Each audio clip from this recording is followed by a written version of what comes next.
Thank you so much. It is absolutely fabulous to be here this evening. For those of you who don't know me, I in fact am a lifelong cyclist. Early in my life I began cycling out of necessity. Two wheels was the best way for me to get around as a kid and in my teenage years.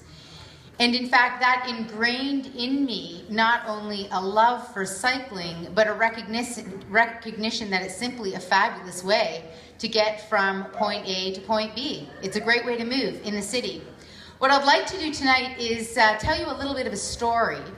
And I'm hoping that this story can be a bit of an inspiration. Because of course, we've achieved many great things, as Jared has just outlined. But we have a very long way to go. And from my perspective, our objective is really about creating a multimodal city, creating a city where we have choice to move around in a whole varieties of ways, and that those choices are real choices and they are in fact safe choices. So I'd like to begin with my story, and my story involves, you can put up my first slide there, there's no clicker here. And my story involves going back in time a little bit. And when I submitted these slides for this presentation this evening, I was asked, you want a slide with an old lady on it? Well, let me tell you something about that old lady.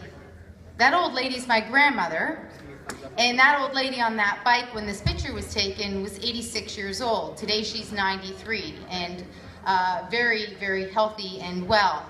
And this picture was taken when she was visiting her home and native land, which is in fact Holland.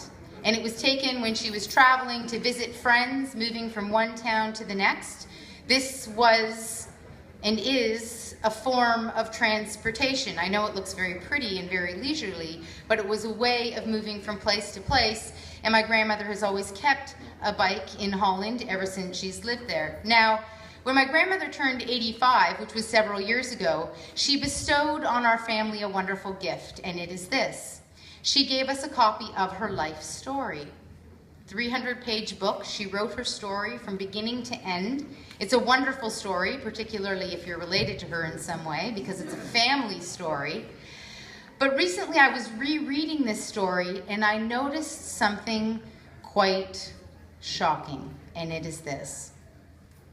The story, as she tells it, shifts at one point from being a story of being raised in Holland, in Haarlem, just outside of Amsterdam.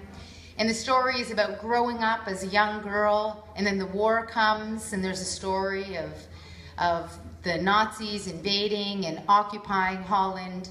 And then the story shifts as she immigrates to Canada and begins her new life with her young husband, my grandfather, here in Canada. But in reading the story for the second time, the first time I was just trying to soak up every detail. In reading the story the second time, I noticed something that I hadn't noticed the first time. When my grandmother told stories in the context of her life in Holland, she measured distance in bicycle rides. Everything she did came down to a bicycle ride. We got on a bicycle ride. It was a 10-minute ride to get to school. It was a 5-minute ride to the corner market.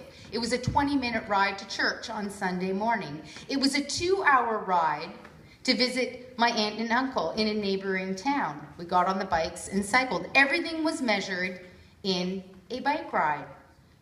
What happened, of course, when she came to Canada was that the story shifted, and I'm positive this was not intentional, it was reality.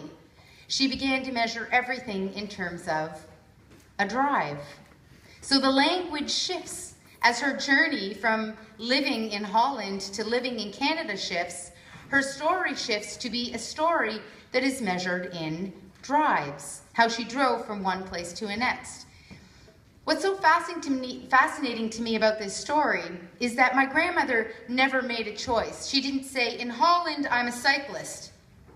In Canada, I drive. That's how I get around in Canada.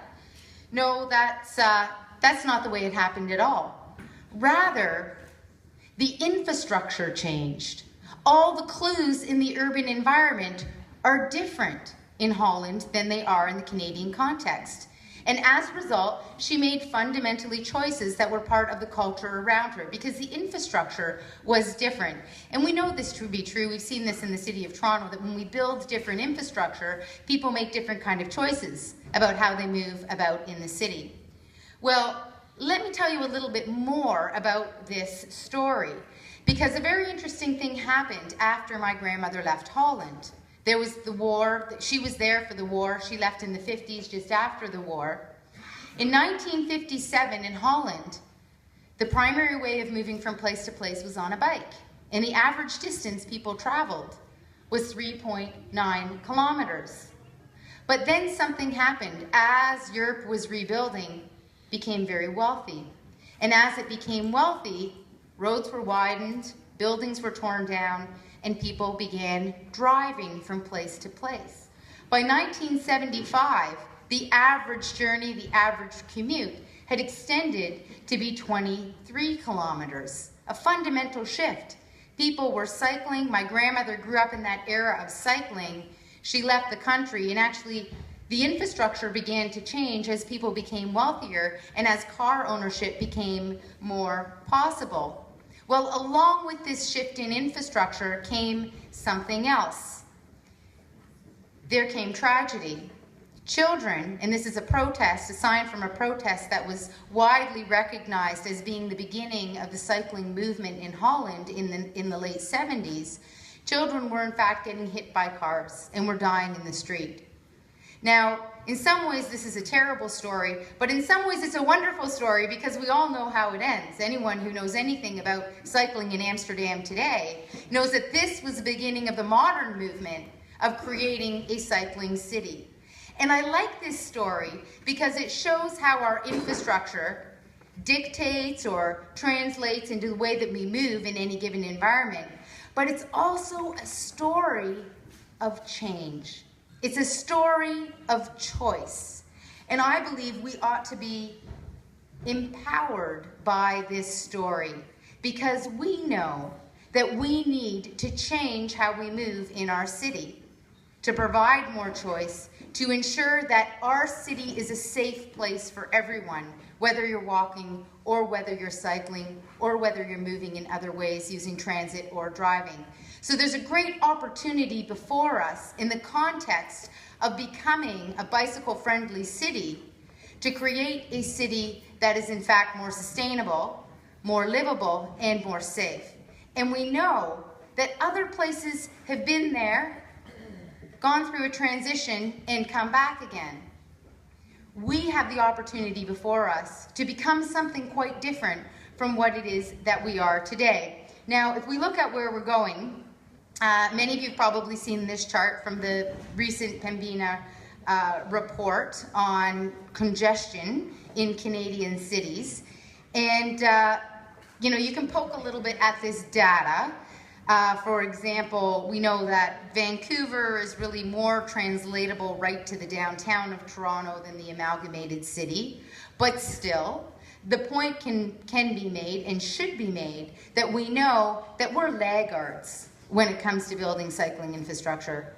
The data is very clear on the role that cycling can play in creating great communities. We know that. We also know how to build it. That's not the problem either. It's not a design problem. So we have an opportunity before us to become something fundamentally different from what we are today. So what does the future look like? Well, Jared mentioned in his opening comments the recently approved by City Council plan for Eglinton Avenue, straight across the heart of the city, straight across the center of the city. Cycling lanes that link together a whole variety of components of the old cities that make the new City of Toronto. There's a very powerful metaphor in this infrastructure running right through the heart of the city that was approved as part of the Eglinton Crosstown project.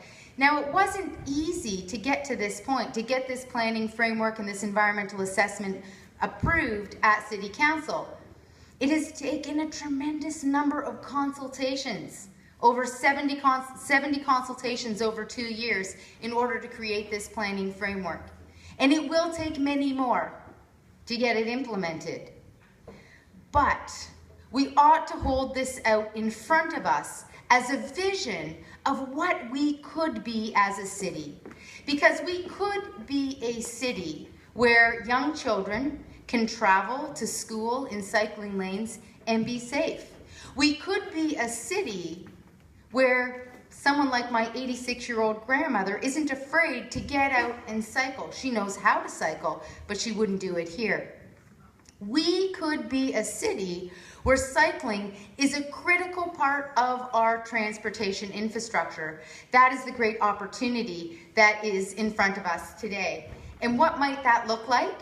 This is in fact a proposed cycling policy framework that we are going to be bringing forward to City Council in the context of our official plan review, looking at how we move in the city. And there's a big idea here in the context of this cycling framework. And of course, you recognize the grid. And the grid is a very important overlay. The assumption being that if we treat cycling like we treat other infrastructure, and in particular transportation infrastructure, we know the infrastructure must be continuous. The cycling lanes must be continuous. And we know that we have a great opportunity, if we look at many of our major arterials, to integrate that cycling infrastructure in a safe and separated way along our main arterials. So this is a very important policy framework. We, in fact, in the context of Eglinton Connects, we had many, many conversations around whether there should be or there shouldn't be and how they might be designed, those cycling lanes. If, in fact, we embrace this policy framework in the context of our official plan, then we don't have to have that conversation over and over again as to whether cycling infrastructure really belongs in this city. We can begin with the design exercise of figuring out how to do it.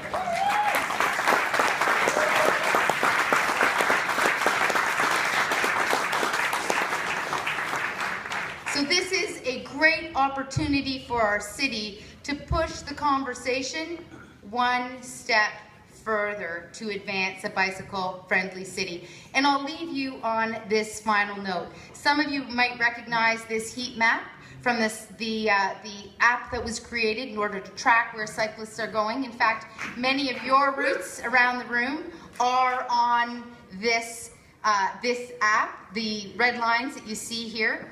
And there's a couple of great observations that we see from this image. And the first one is this, that the busiest streets for cars are also the busiest streets for bikes. And one of the reasons is quite simple, that cyclists want to go the places that people want to go. It's so simple. So creating the infrastructure to ensure we can move in a very straightforward, a linear way between 2 points, using cycling as a critical part of our transportation infrastructure, ought to be our vision and our hope for this city. This is really about being hopeful about the future. This is about recognizing that a cycling city is in fact a more humane city. A cycling city is a livable city for people of all ages, from 8 to 80. A cycling city is also a sustainable city where we tread more lightly on our resources. A cycling city is also a lively city. It's a place where we have the opportunity to interact and connect with each other in new ways. And lastly, a cycling city, we know, is also a thriving city.